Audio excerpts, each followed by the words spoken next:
దేవాదాయ శాఖ, రెవెన్యూ శాఖ అధికారుల మధ్య సమన్వయ లోపం పరిహారం చెల్లించడంలో జాప్యం ఆ రైతుల పాలిట శాపంగా మారింది. కాణిపాకం వరసిద్ధి వినాయక ఆలయ అభివృద్ధి కోసం భూములు అప్పగించి నిరాశ్రయులైన అన్నదాతలపై కథనం ఇప్పుడు చూద్దాం.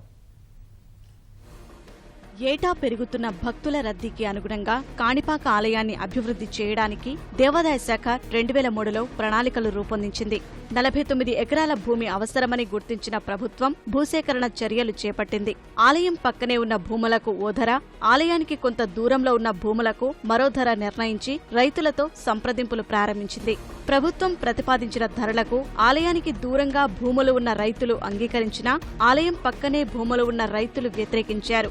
ఎకరానికి ₹1,30,000 చెల్లించాలన్న ప్రభుత్వ నిర్ణయాన్ని వ్యతిరేకిస్తూ 29 మంది రైతులు కోర్టును ఆశ్రయించారు. సుదీర్ఘ విచారణ అనంతరం 2012లో ఎకరాకు ₹2,80,000 పరిహారం చెల్లించాలని తీర్పు చెప్పింది. 10 సంవత్సరాలుగా తీవ్ర ఇబ్బందులు ఎదుర్కొన్న రైతులు కోర్టు తీర్పు చెప్పిన మొత్తాన్ని తీసుకోవడానికి సిద్ధపడినా రెవెన్యూ అధికారులు చెల్లించడం లేదు.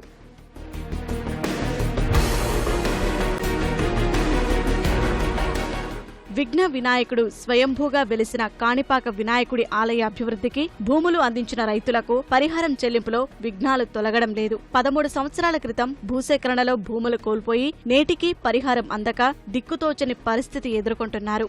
వడ్డీతో సహా పరిహారం చెల్లించాలని 3 సంవత్సరాల క్రితం జిల్లా కోర్టు తీర్పు చెప్పినా అధికారులు పట్టించుకోకపోవడం వల్ల భూములు కోల్పోయిన రైతులు ప్రభుత్వం అందించే వృద్ధాప్య పింఛన్పై ఆధారపడి జీవిస్తూ తీవ్ర ఇబ్బందులు ఎదుర్కొంటున్నారు.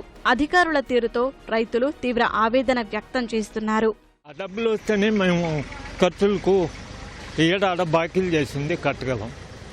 వేరే పొలాలు లేవు, ఉన్నింది ఇవే పెరుక్కునేసినారు. ల్యాండ్ కప్పేసి చేసేసి ఆర్డీఓ తరఫున తీసుకునేసినారు. అప్పుడు ఇల్లు తప్పేం లేదు, మెట్టి పొలాలు కూడా లేవు. చచ్చిపోతే ఉన్న బంధువులు దానం చేస్తేనే బిడ్డలు పాపలు బంధువులు వద్దప్పించింతో ఏం కాలం దోసేది. ఏమి ఇస్తారో దొరలు ఇష్టం. కోనేరా అనుకునే కయ్య అంటే చెప్పంతరంగా పంట కానీ బెల్లం కానీ ఆ ఆస్తి వదిలేసాం. దేవుడికే కదా కొని మనకి అయిపోతుంది, బిట్టాటం చేసుకుంటూ పోతుంది. అన్నీ కోల్పోయినా ఉద్యోగం ఇస్తామన్నారు, ఇవ్వలేదు. మళ్ళీ వచ్చి షాప్ ఒకటి ఇస్తామన్నారు, షాపు ఇవ్వలేదు. షాప్ అంటే మాకు ఫ్రీగా కాదు, డబ్బుకే ఇస్తామన్నారు. పర్మనెంట్గా మీకే ఉండేట్లుగా. ఇప్పుడు వేరే వాళ్ళు అప్పుడప్పుడు పెడతారు కదా టెండర్, ఆ మాదిరి టెండర్ లేకుండా మీకు ఇస్తామని చెప్పినారు. ఇప్పుడు ఏది లేదు మాకు. మాకు భూములన్నీ పోయినాయి సార్, మాకేమీ లేదు. మేము కూలికి పోవాల్సిందే, మాకేం మిగలలేదు. మాకు ఆ జడ్జిమెంట్ ప్రకారం మాకు ఇవ్వలేదు. మాకు ఆ జడ్జిమెంట్ ప్రకారం మాకు కావాలి. అక్కడ ఆర్డీఓ ఆఫీస్కి పోతే మీకు అలాగ ఇచ్చేదని కుదరదంటున్నారు. మాకు ఏ సౌకర్యం లేదు. మేము కూలికి పోతే తప్ప మాకు ఏ పరిస్థితులు లేవు.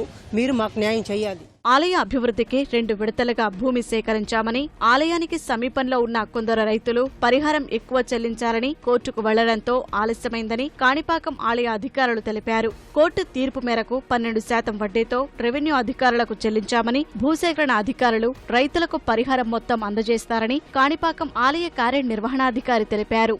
2 సార్లుగా మేము తీసుకుని మొత్తము 40 ఎకరాలు మేము ల్యాండ్ ఎక్విజిషన్ ద్వారా గవర్నమెంట్ వారి లెక్కల ప్రకారం మేము తీసుకోవడం జరిగింది. దాని ప్రకారము వారు 28 ఎకరాలు ఇచ్చిన వారు కోర్టుకు వెళ్ళటం వలన వారి యొక్క కోర్టు డైరెక్షన్ ప్రకారం జిల్లా కోర్టు ఇచ్చిన ప్రకారము మేము ల్యాండ్ ఎక్విజిషన్ అమౌంట్ మొత్తము ఆర్డీఓ గారు చిత్తూరు ల్యాండ్ ఎక్విజిషన్ ఆఫీసర్ అయిన ఆర్డీఓ చిత్తూరుకి చెల్లించడం జరిగింది. లేదండి, మేము అమౌంట్ ఇచ్చాము, కావాలంటే మీకు మేము డీటెయిల్స్ ఇస్తాం. వెంటనే పరిహారం పంపిణీ చేసి ఆదుకోవాలని రైతులు కోరుతున్నారు.